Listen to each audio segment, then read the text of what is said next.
Welcome to Chapter 2, Episode 5.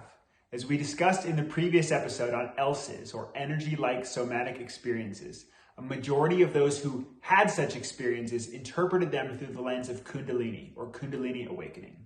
We ended the episode by highlighting an apparent paradox of Kundalini awakening, that while it's ultimately a very positive thing, it is often misdiagnosed by Western doctors as schizophrenia. Today we're going to start off by talking about what it is, a discussion which will focus largely on its positive aspects. And then in the next episode, we'll get into the ways in which it resembles psychosis and schizophrenia.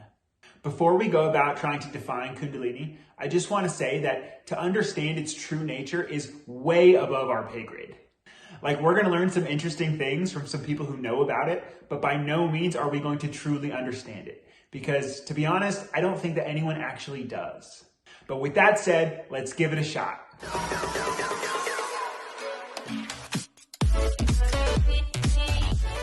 In their introduction to Kundalini, the authors of the ELSE paper highlight a few of the figures known to be closely associated with it, including Carl Jung, Gopi Krishna, Stan and Christina Grof, and Dr. Lee Sannella.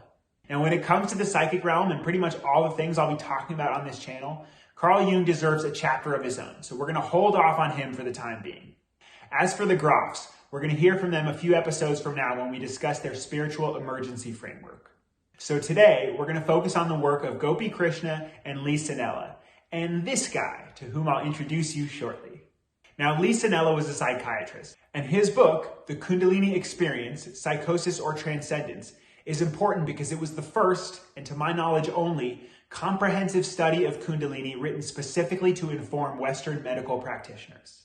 In it, he relies heavily on the work of Gopi Krishna to understand Kundalini in its broader evolutionary and spiritual context. To understand it on a biological and physiological level, Sannella turns to this guy, a biomedical engineer named Itzhak Bentov, who came up with the first, and so far only, model of the Kundalini phenomenon subject to experimental verification. Fun fact about our pal Bentov, his book, Stalking the Wild Pendulum on the Mechanics of Consciousness, served as the basis for a since declassified CIA intelligence assessment on consciousness and the nature of reality. We'll take another look at this document later on in the series, but if you just absolutely cannot wait until then, I will link to it in the description. But back to this whole Kundalini thing. What even is it?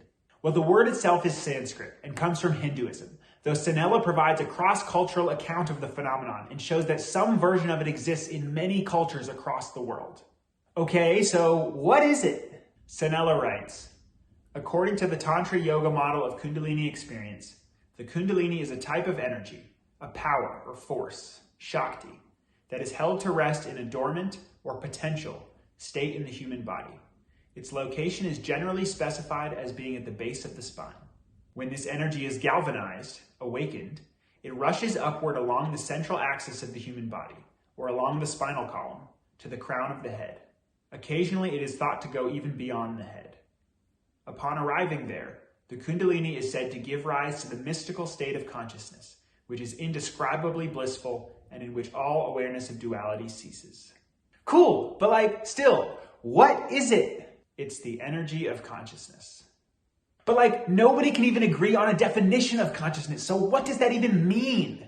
According to Bentov, Kundalini awakening is essentially the accelerated evolution of the nervous system, which can be achieved either by meditative techniques or it may occur spontaneously in an unsuspecting individual.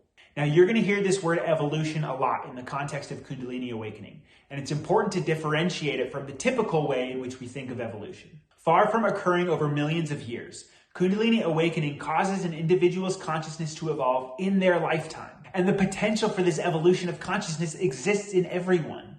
Sannella quotes Gopi Krishna as saying, a new center, presently dormant in the average man and woman, has to be activated, and a more powerful stream of psychic energy must rise into the head from the base of the spine to enable human consciousness to transcend the normal limits. This is the final phase of the present evolutionary impulse in man. Another fun fact for you, this term psychic energy was also used by Freud before he finally sailed on libido. One can see how they're the same, however, as this energy rests at the base of the spine, which location-wise aligns with our modern-day conception of libido as being strictly sexual, although historically it wasn't. Check out the description if you want to know more. So how does any of this Kundalini stuff work, like from a scientific standpoint? For that, one must turn to Bentov's model, though he reminds us that a model is only a model, and that his describes only the mechanical, physiological portion of the Kundalini syndrome. In other words, Bentov's model says nothing of Kundalini's spiritual component, as he's trying to explain it using the language of Western science. Now, we're not actually going to be looking at Bentov's model here because it's pretty technical, but I do want to say that a key aspect of it is the formation of acoustical standing waves in the brain's cerebral ventricles. I find this tantalizing because ventricular enlargement is one of the earliest and most consistent findings in schizophrenia, with the ventricles of patients with schizophrenia being approximately 130% larger than normal. Now, after presenting his model of what he calls the physio-Kundalini syndrome, Bentov expands on the discussion of Kundalini to consider it in a more holistic and traditional sense. When he does so, however, he is forced to acknowledge that all of this makes absolutely no sense from the point of view of Western physiology or medicine. However, the trouble with the just described Kundalini is that it works, whether we like it or not. He likens it to acupuncture, which works, although Western science is still at a loss to describe how it works. The fault, naturally, does not lie with acupuncture, but with our models of reality. That is, we are unable to look at this system in a way that would make sense to us because our angle of view is too narrow. It's been over 40 years since he wrote this, and we still can't agree about acupuncture. On the one hand, you have the medical school at Johns Hopkins saying that studies have shown acupuncture to be effective for a variety of conditions. And on the other hand, you have Wikipedia, where most people still get their information, which characterizes acupuncture as pseudoscience and quackery. What happens is when observed phenomena don't fit our scientific models, rather than reevaluate our models, we tend to just dismiss the conflicting data altogether and label the whole thing as pseudoscience. Side note, Wikipedia has a very strong materialist bias, and there's actually a pretty big debate about it, which I'm excited to tell you about in a later episode. So what have we learned? Well, we've learned that there exists an evolutionary mechanism in human beings called Kundalini awakening that is said to enable an individual's consciousness to transcend its typical limits. We've also learned that conceptually, it doesn't fit neatly into the current Western scientific framework. Although according to the physicist Carl Friedrich von Weizsäcker, who is himself a protege of Werner Heisenberg, Krishna's views about the physiological basis of Kundalini were entirely compatible with modern quantum physics. So where does this leave us? Well, I'm thinking we're right back where we started, when I said that truly understanding Kundalini is way above our pay grade. That said, what is within our reach is understanding the ways in which Kundalini awakening is mistaken for psychosis and schizophrenia, which will be the subject of our next episode. As always, thanks so much for watching. I hope you got something out of that. Don't forget to like and subscribe if you haven't already, and I'll see you in the next one.